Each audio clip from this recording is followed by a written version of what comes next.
안녕하세요. 교사 베이직 강의에 오신 여러분을 예수님의 이름으로 환영하고 축복합니다.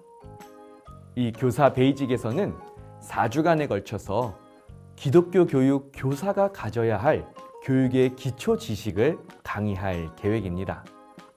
우리 교회 학교에서 교사로 처음 봉사하시거나 앞으로 봉사할 예정, 마음이 있으시거나 아니면 오래전부터 봉사를 하셨는데 다시 한번 이 교육을 받으면서 교사로서의 마음과 또 지식을 재정비하고 싶은 분들이 들으시면 아주 유익한 강의가 될 것입니다. 그럼 교사 베이직 주제 찬양인데요.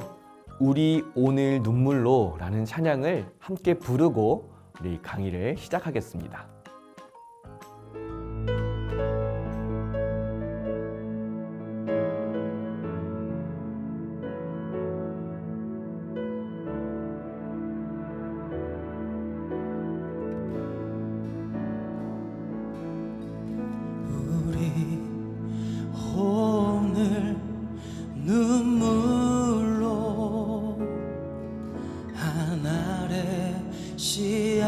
심는다. 꿈꿀 수 없어 무너진 가슴에 저들의 푸른 꿈 다시 돋아나도록 우리 함께 땀 흘려 의 길을 만든다. 매일로 가는 길을 찾지 못했던 저들 노래하며 달려갈 그 길. 그날에 우리 보리라 새벽이 같은 저들 일어나 뜨거운 가슴 사랑의 손으로 일단 치유하며 행진할 때 오래 황폐하였던 이 땅 어디서나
여러분은 기독교 교육하면 무엇이 떠오르시나요?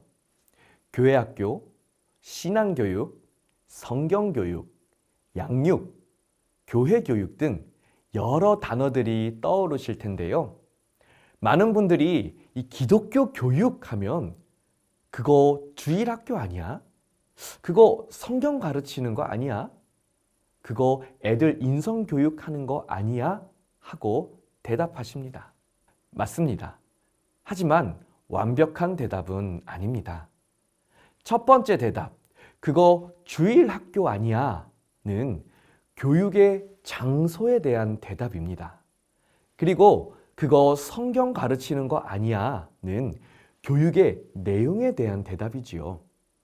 그리고 그거 애들 인성교육 시키는 거 아니야? 는 교육의 목적에 대한 대답입니다. 하지만 기독교 교육은 이 모든 것을 다 통틀어서 포괄적으로 설명해야 하는 개념입니다. 기독교 교육에서 교육의 장소는 주일의 교회뿐만 아니라 평일에 가정과 학교와 친구 관계까지 확대되어야 하지요. 또 교육의 내용은요, 성경이 제일 중요하지만 성경뿐 아니라 찬양과 문화까지도 확대되어야 합니다. 또 교육의 목적은요, 아이들의 인성뿐 아니라 아이들의 비전과 꿈과 하나님 나라, 더 넓게는 정치와 사회, 경제까지 다양하게 펼쳐지는 것이 기독교 교육의 내용입니다. 그래서 기독교 교육은 단순히 주일에만 이루어지는 주일학교 교육이라거나 교회에서만 이루어지는 교회학교 교육이라거나 성경만을 가르치는 성경교육이라고 대답하면 불충분한 대답이 됩니다.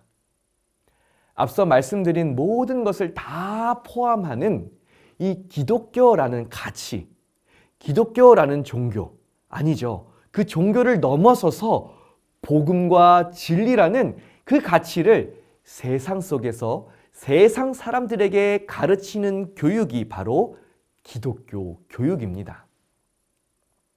우리 한번 따라해 볼까요? 나는 기독교 교육 교사이다. 기독교 교육을 전공한 사람이 기독교 교육 교사가 아니라 지금 여러분들이 바로 기독교 교육 교사입니다. 자, 이제 본격적으로 강의를 시작할 텐데요. 교사 베이직의 첫 강의의 순서는 먼저 기독교 교육은 무엇인지 이론적인 정리를 하고 나서 그 다음으로 이 기독교 교육이 이루어지는 장소가 어디인지를 살펴보는 것으로 그 첫 시간을 준비해 보았습니다. 먼저 이 기독교 교육이란 무엇일까요? 기독교 교육은 이 기독교와 교육의 합성어입니다. 먼저 교육이 무엇인지를 살펴보겠습니다. 교육은 한문으로 가르칠 교와 기를 육자를 쓰지요. 그리고 순 우리말로는 가르치다라고 할 수 있습니다. 그리고 이 가르치다는 가르다와 치다의 합성어입니다. 교육의 교자에 해당하는 것이 바로 가르다입니다. 교는 교훈을 주다라는 뜻을 갖고 있는데요. 옛날 성경에 예수님이 말씀하실 때 자주 쓰였던 단어가 있지요. 바로 가라사대입니다. 교훈을 상대방에게 전달한다라는 의미입니다. 그러면 치다는 어떨까요? 가축을 치는 것도 치다이고 식물의 가지를 치는 것도 치다이지요. 또 철을 쳐서 날카롭게 할 때도 치다를 쓸 수가 있습니다. 그래서 치다는 상대방의 내부에 있는 잠재적인 것을 끄집어내어 성장케 하는 것이라고 할 수가 있어요. 가르다는 외부에서 집어넣는 느낌이고 치다는 내부에서 끄집어내는 느낌인 것이지요. 그것이 바로 가르치다입니다. 교육은 이러한 두 가지 의미가 상호작용하는 것입니다. 그래서 일반적으로 교육이라 하면 어떤 이론이나 지식이 학생에게 전달이 되고 학생들이 그것을 바탕으로 성장하도록 도모하는 것이 교육의 정의라고 할 수가 있어요. 이러한 의미에서 우리의 기독교 교육을 접근하면 상당한 통찰을 얻을 수가 있습니다. 우리에게 전달되어지는 외적인 것들이 무엇이 있을까요?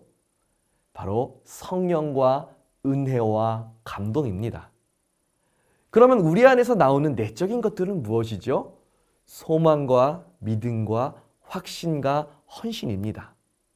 그래서 기독교 교육이라고 할 때 이 교육이 결국에는 이 기독교를 보충해주고 설명해주는 단어로서 작용한다고 할 수가 있는 것이죠. 한번 정리하겠습니다. 교육의 의미는 가르치고 양육하다의 의미가 있다. 그리고 가르다와 치다의 의미를 설명해 드렸습니다. 좀 더 구체적으로 이 기독교 교육에 대해서 알아보겠습니다. 이 기독교 교육은 앞서 말씀드린 이 교육과 기독교의 또 합성어지요. 이때 이 기독교가 목적어가 되면 기독교를 교육함이 됩니다. 이것은 기독교에 대한 정보, 성경과 교리, 기독교의 역사와 전통, 기독교인으로서의 삶의 양식들이 무엇인지를 가르치는 것, 기독교를 가르치는 거예요. 그리고 이 기독교가 소유격이 될 때 기독교의 교육이 됩니다. 이 경우에는 기독교인들의 교육, 교회의 교육과 같은 의미로 쓰일 수가 있지요. 또 이 기독교가 형용사로 쓰이게 되면 기독교적 교육이 됩니다. 이것은 좁게 볼 때는 불신자에게 행하여지는 기초신앙 교육으로 볼 수 있고요. 넓게는요, 세상을 살아가는데 인간들에게 필요한 가치관 교육을 뜻하게 되어요. 다시 한번 설명드립니다. 기독교가 목적어가 되면 기독교를 교육하는 것이 되고요. 기독교가 소유격이 되면 기독교의 교육이 됩니다.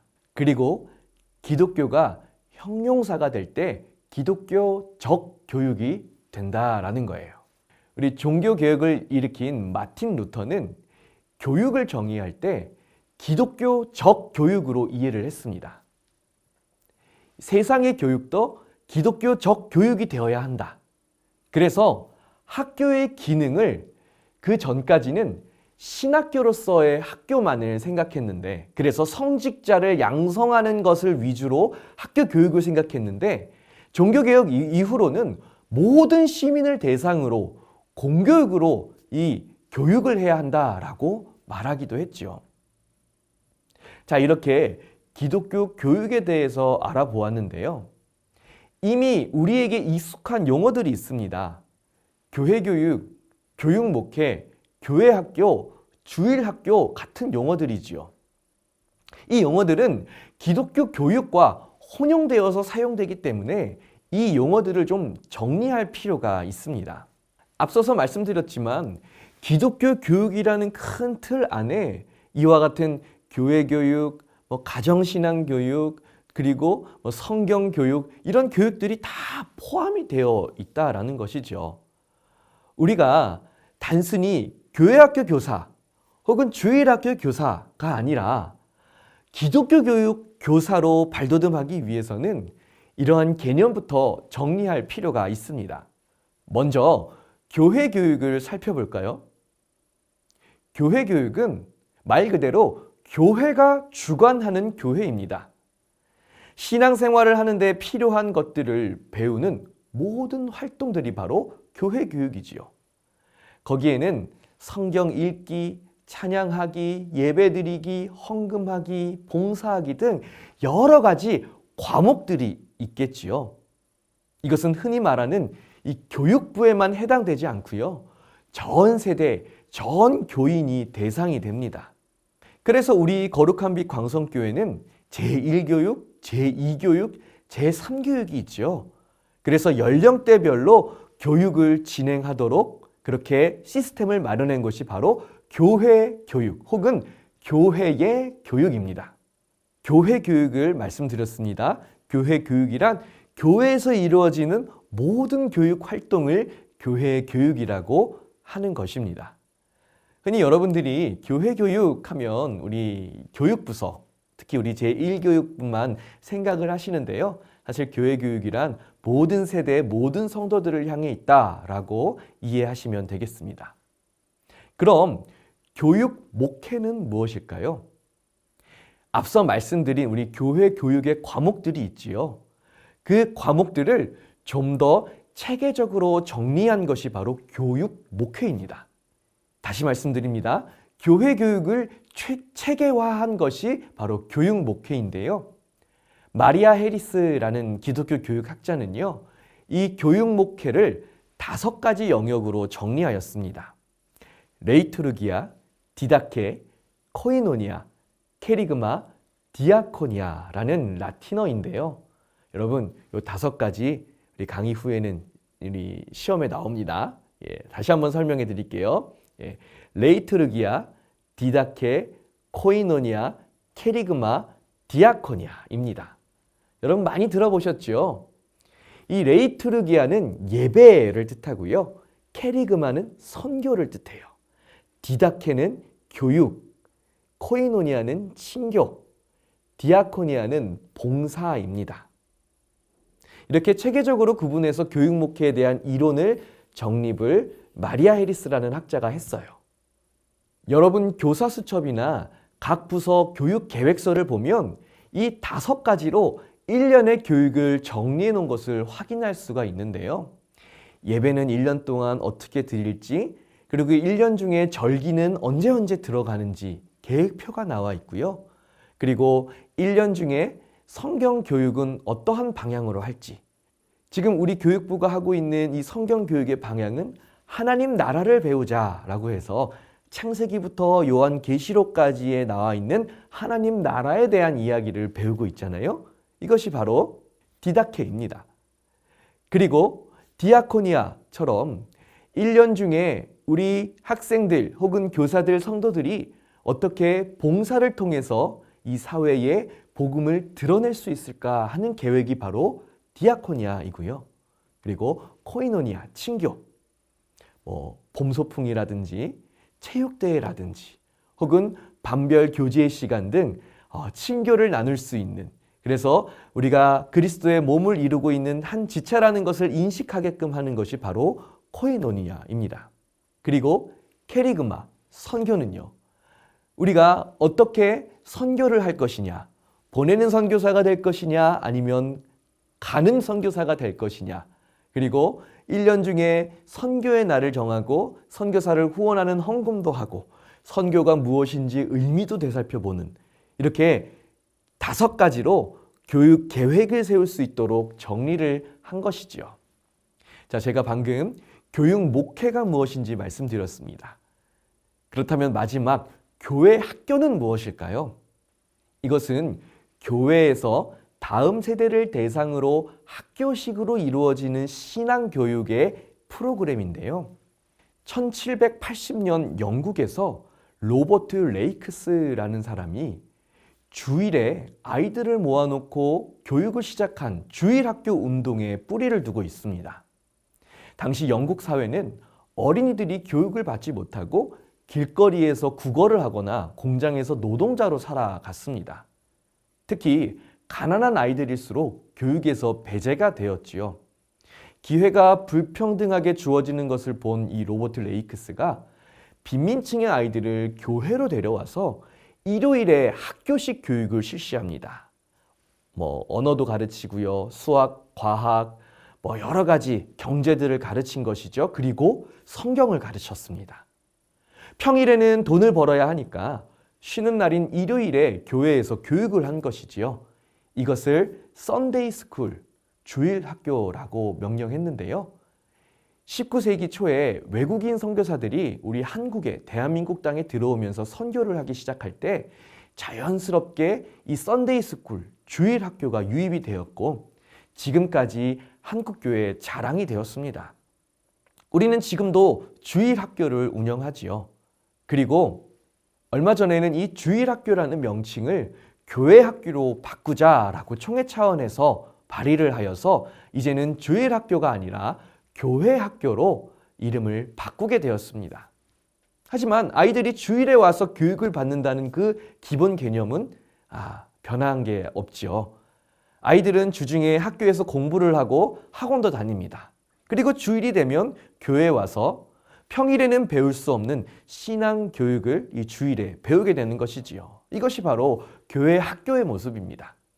이처럼 기독교 교육을 이해하기 위해서는 방금 제가 말씀드린 교회 교육, 교육 목회, 주일 학교, 교회 학교와 같은 이 용어들, 우리가 너무나도 익숙하게 쓰고 있지만 그 의미가 무엇이고 그것이 어떻게 시작됐는지를 알지 못한다면 이 기독교 교육을 이해하기는 어려울 것입니다. 그리고 거듭 말씀드리지만 기독교 교육이라 함은 방금 설명드렸던 그 모든 용어들을 다 포괄하는 상위 개념으로 인식해야 한다라는 것이고, 우리가 이 시간 이렇게 교육을 받는 것은 우리가 단순히 하위 개념의 교사에 머무는 것이 아니라 상위 개념인 기독교 교육 교사로 성장하기 위해서 지금 교사 베이직 강의를 듣고 계시다라는 것을 기억하시기를 바랍니다. 이제 기독교 교육이 무엇인지 알게 되셨을 것입니다.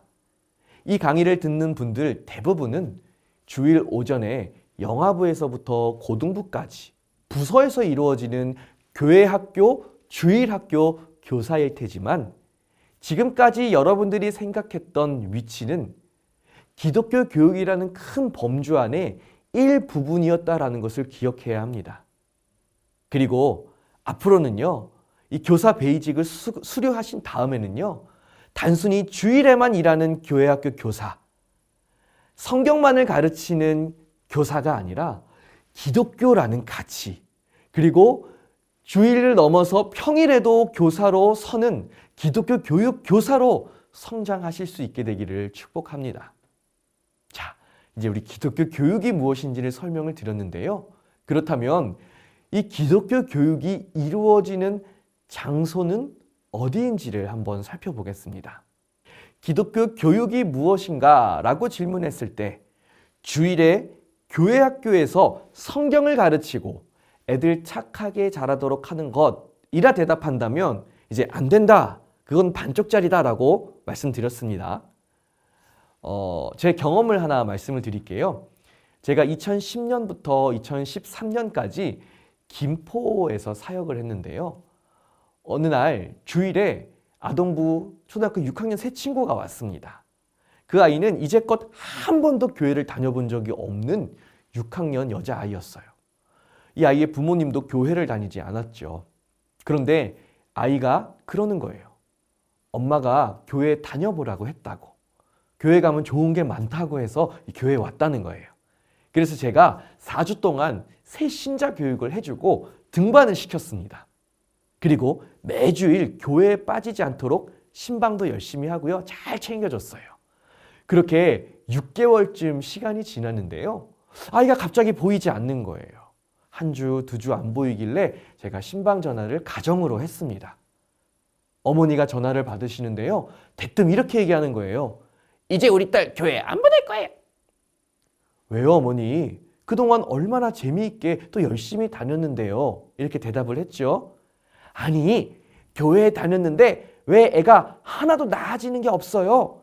내가 속상해서 교회 가면 좀 달라질 줄 알았더니 에이, 아무튼 교회 안 보낼 거니까 다시 전화하지 마세요. 하고 전화를 뚝 끊어버리시는 거예요. 그 어머니는 이 사춘기인 딸을 교회에 보내면서 말 잘 듣고 공부도 열심히 하는 사람으로 바뀔 줄 아셨던 것 같아요.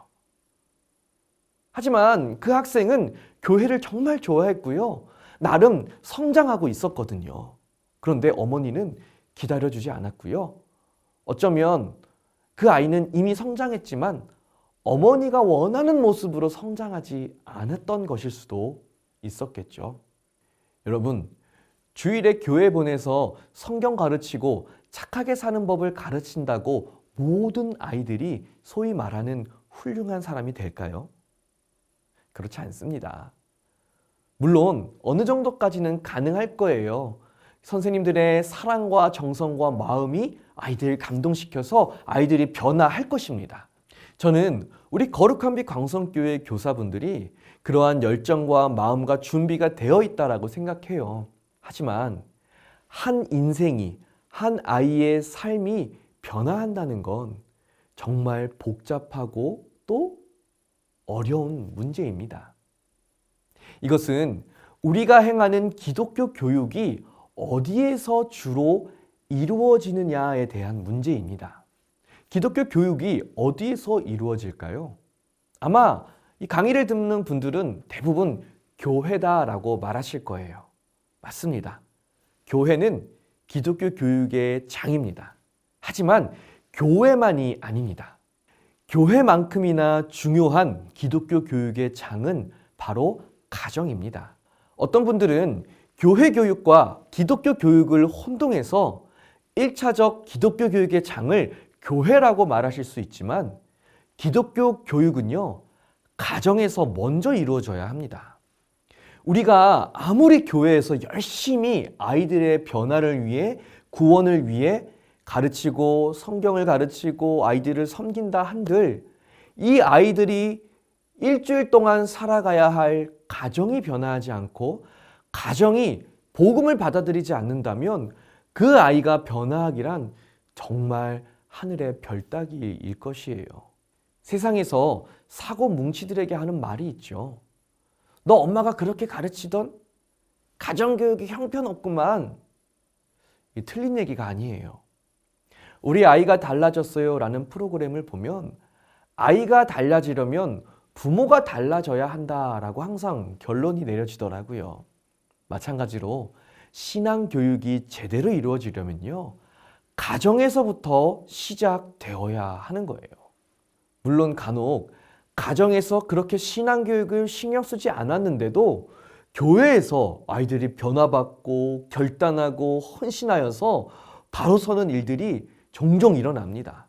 하지만 그런 아이들은 정말 극소수예요. 가정이 먼저 신앙으로 바로 서 있어야 우리의 자녀들의 신앙도, 삶도, 인성도 바로 설 수 있다라는 것이죠.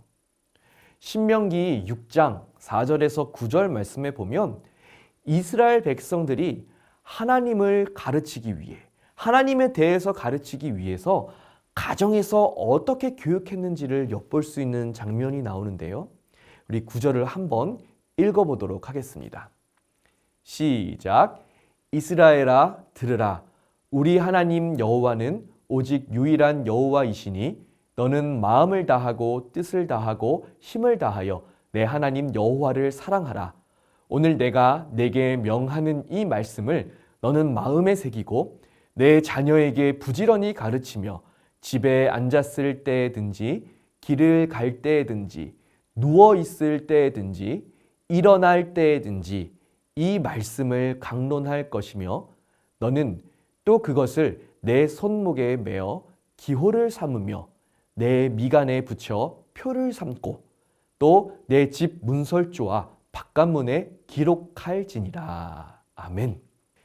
이스라엘 백성들은 테필린이라는 가죽 상자에 성경 구절을 넣고요. 하나는 왼팔에, 하나는 이마 미간에 끈으로 묶어서 맸습니다. 긴 줄을 몸에 감으면서 상자에 담겨져 있는 성경 구절을 암송을 했어요. 또 매주자라고 해서 나무 상자나 금속 상자에 쉐마, 방금 읽은 성경 말씀 구절을 넣어두고 출입할 때마다 그 매주자를 손으로 만지면서 여호와께서 너의 출입을 지금부터 영원까지 지키시리로다 시편 121편 8절 말씀을 외우고 거기에 입을 맞춥니다. 이만큼 가정에서부터 신앙 교육을 했다라는 단적인 예입니다. 가정 신앙 교육의 사례는요, 구약뿐만 아니라 신약에도 있지요. 초대교회의 지도자였던 디모데와 같은 인물은요, 외할머니와 어머니로부터 신앙 교육을 받았다라고 성경에 나옵니다. 바울은 이런 신앙 교육이 잘 되어 있는 디모데를 제자로 삼고 바울의 사역의 동역자로 삼았던 것이지요. 또 예수님의 십자가를 대신 지고 걸어간 구레네 시몬의 아들 알렉산더와 루포는요, 아버지와 어머니로부터 건강한 신앙을 물려받았습니다. 그래서 로마서 16장 14절을 보면요, 바울이 이렇게 얘기해요. 주 안에서 택하심을 입은 루포와 그의 어머니에게 문안하라. 그의 어머니는 곧 내 어머니니라 라고 말합니다. 네, 바로 초대교회의 훌륭한 일꾼으로 성장한 것이지요. 이런 관점에서 본다면 오늘날 기독교 교육의 방향성 설정에 많은 도움이 될 것입니다. 왜냐하면 대부분의 교회는요, 교회 학교를 더 중요하게 생각하고요, 가정은 뒷전에 놓기 때문입니다. 코로나 이후로 많은 학자들이 교회 학교 성장의 실패 요인으로 이것을 꼽아요. 반대로 가정에서부터 기독교 교육의 기반이 잘 다져진다면 교회의 성장, 교회의 이 내적인 성숙은 보증수표라고 할 수가 있습니다. 제가 나중에 말씀드리겠지만 우리 교사들은요, 가르치는 학생들을 케어하는 것만큼이나 우리 가정, 부모와 소통하고 부모에게 자녀의 신앙 교육을 동역해달라고 그렇게 요청을 하는 것이 이 교사됨의 정말 중요한 스킬 중에 하나입니다. 하지만 이렇게 가정이 중요하다고 해서 교회가 뒤로 밀려서는 안 되겠지요. 이 가정만큼이나 교회도 중요하기에 우리는 둘 다 잡을 수 있어야 되는데요. 이스라엘 백성과 남유다가 아수르와 바벨론에 의해서 멸망당했을 때 예루살렘에 있던 성전이 파괴가 되어요. 여러분 잘 아시겠지만 이스라엘 백성들, 하나님의 백성들은요, 광야 생활을 할 때는 성막을 중심으로 또 정착을 해서 다윗 시대 이후로부터는 성전 중심의 신앙생활을 했습니다. 그런데 전쟁으로 인해서 그것이 없어진 것이지요. 그리고 바벨론으로 포로로 잡혀가게 됩니다. 이후로 성전이 없어지면서 성전을 다시 재건하려는 많은 노력들이 있었지만 이미 세계 각지로 흩어져 버린 이 유대인들, 디아스포라 유대인들은요, 성전으로 갈 수 없는 그 상황에서 각자의 삶의 자리에서 회당이라는 기관을 만듭니다. 마치 우리나라로 치면요, 마을회관 같은 것인데요. 각자 흩어진 그 장소, 그 나라에서 회당을 짓고 그 회당에 흩어져 있던 유대인들, 하나님의 백성들이 그 회당을 중심으로 모이기 시작한 거예요. 그리고 그곳에서 율법과 절기를 지키고 신앙적인 정체성을 점검하고 그렇게 중심 장소로 회당이 역할을 하게 됩니다. 회당에 모여서 성경을 읽고 율법사들은 그 성경을 해설해주는 교육을 진행했고요. 안식일 뿐만 아니라 평일에도 2회 정도 모여서 예배를 드리고 또 모든 절기마다 이 회당에 모였습니다. 그래서 우리 복음서를 읽어보면요, 우리 예수님께서 사역을 하실 때 주로 회당으로 들어가셔서 회당에서 성경 말씀을 설명해주고 풀어주고 읽어주는 장면들이 나오죠. 그리고 사도행전의 사도 바울이 전도 여행을 하면서 각 도시마다 도착하면 가장 먼저 어디를 간다고 나와요? 맞아요. 바로 회당에 먼저 가요. 그 회당에 전도를 해야 하는 대상들, 바로 유대인들이 모여있기 때문이죠. 어쩌면 지금 우리 교회의 모습이 이 유대인들의 회당과 비슷하다라고 할 수가 있는데요. 그리고 AD 313년에 이 로마의 황제인 콘스탄티누스 황제가 기독교를 로마의 국교로 정하게 되지요. 그때부터 지금의 교회와 같은 형태가 형성이 되었습니다. 건물 중심으로 성도들은 장의자에 앉아 있고 교역자들이 앞에서 예배를 집례하는 모습의 형태가 된 것이지요. 그렇게 교회 안에서의 신앙 교육이 시작하게 된 것입니다. 이렇게 기독교 교육이라 함은 가정과 버금가게 교회, 신앙 공동체, 공적인 곳에서 이루어지는 교육도 중요한 것이지요. 이제 영상을 하나 볼 텐데요. 지금도 유대인들은 회당에 모여서 하브루타라는 신앙 교육을 하고 있습니다. 우리 그 모습을 잠깐 보겠습니다. 미국 뉴욕에 있는 유대인 명문 종합대학인 예시바 대학교입니다.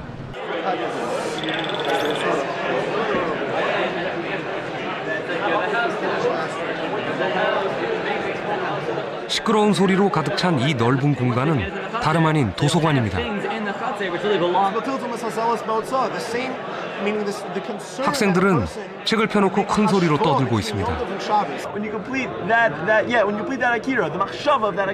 언뜻 보면 상대에게 화가 나서 따지는 것처럼 보이는데요. So we are talking about Friday. What are we doing? We're studying Talmud. You don't seem studying. You're just arguing. Yeah. So the way that it works is it's a unique learning style. Basically, the way it works is you learn in pairs called chabrusas. 학생들은 지금 하브루타 중입니다. I mean, it's true for everything. That speaking out an idea makes it clear for you also helps you remember what you're learning. Just teaching it over to someone else. For sure, it's radically different. You know, there's a saying that goes, if you can't, some of us, are, as a favorite is, if you can't say it, you don't know it. 유대인은 세계 인구의 0.2%밖에 되지 않습니다. 하지만 역대 노벨상 수상자 중 22%가 유대인이죠. 2013년에는 12명의 노벨상 수상자 중 절반이 유대인이었습니다. 유대인이 금융, 경제, 법률 등 모든 분야에서 성공하는 비결. 그 속에 하브루타가 있습니다. 유대인은 탈무드를 소리내 읽는 것으로 공부를 시작합니다. 뉴욕에 있는 유대인 예배당. 토요일 저녁이면 아이들 말소리로 혼이 나갈 만큼 소란스럽죠.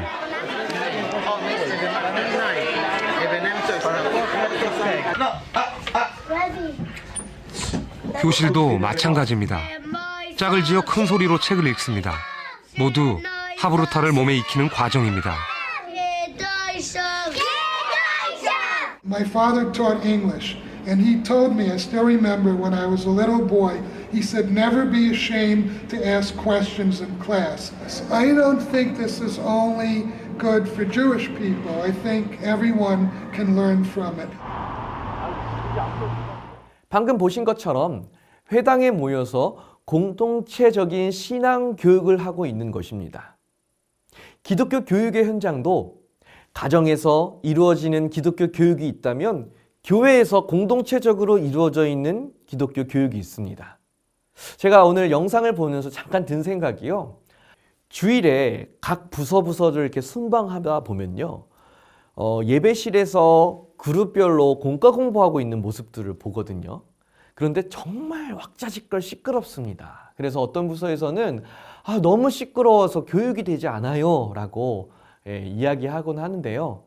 유대인들의 모습을 보니까 저희들의 그 교육 현장은 그렇게 시끄러운 편은 또 아닌 것 같다는 생각도 잠깐 해보았습니다. 제가 기독교 교육의 장소가 어디냐라고 지금 설명을 드리고 있는데요. 우리 첫 번째는 가정이다라고 말씀드렸고요. 두 번째는 교회 혹은 신앙 공동체 공적인 장소를 설명을 드렸습니다. 그리고 요즘 기독교 교육의 현장으로 급부상하고 있는 또 다른 영역이 하나 있어요. 바로 인터넷. 우리 코로나 기간 동안에 메타버스라는 이 가상의 공간인데요. 기독교 교육의 장으로 급부상을 하고 있으면서 많은 분들이 이 가상 공간에서 어떻게 기독교 교육을 이루어낼 것인가를 연구하고 또 적용하고 있습니다.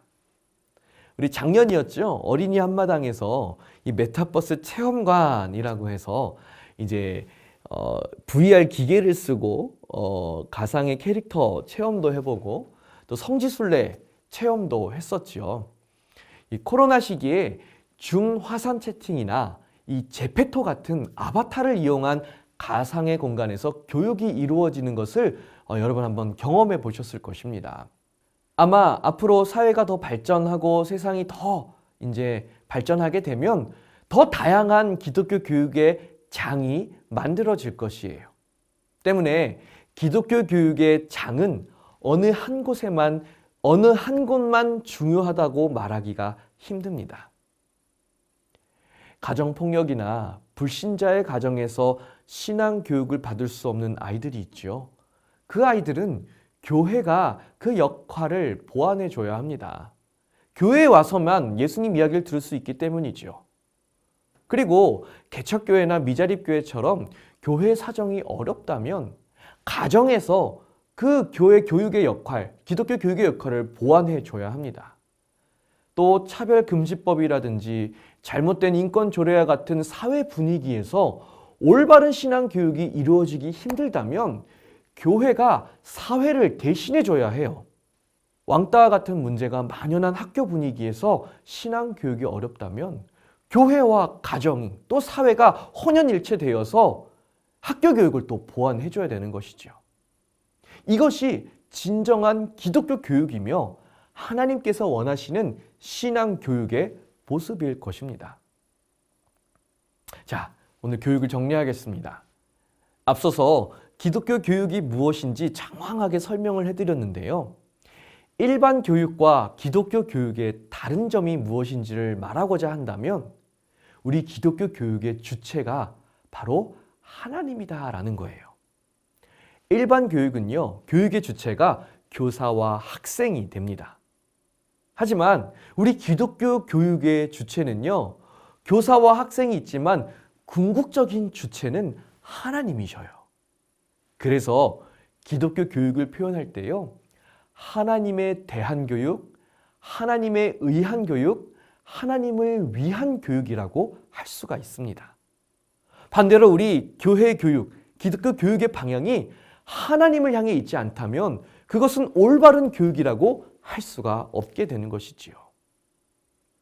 이 시간 이후로 누군가가 여러분들에게 기독교 교육이 뭐야? 라고 질문한다면 이렇게 대답해 주세요.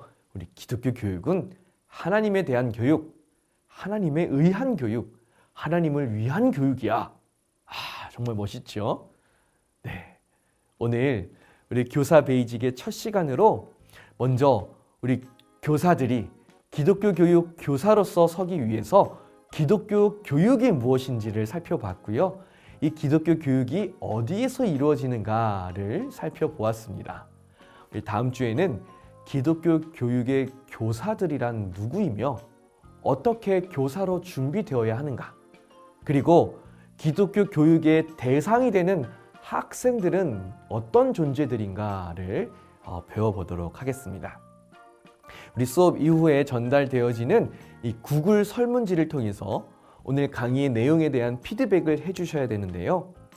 강의를 한 번이라도 들은 분들이라면 너무 쉽게 풀 수 있는 문제들이니까 여러분 피하지 마시고 잘 문제를 푸셔서 인터넷으로 제출을 해주시면 되겠습니다. 그리고 그렇게 4주간 문제를 잘 풀으셔서 수료하신 분들에게는 수료증을 드리도록 하겠습니다. 오늘 첫 시간 수고 많으셨습니다. 우리 다음 주에 뵙도록 하겠습니다. 감사합니다.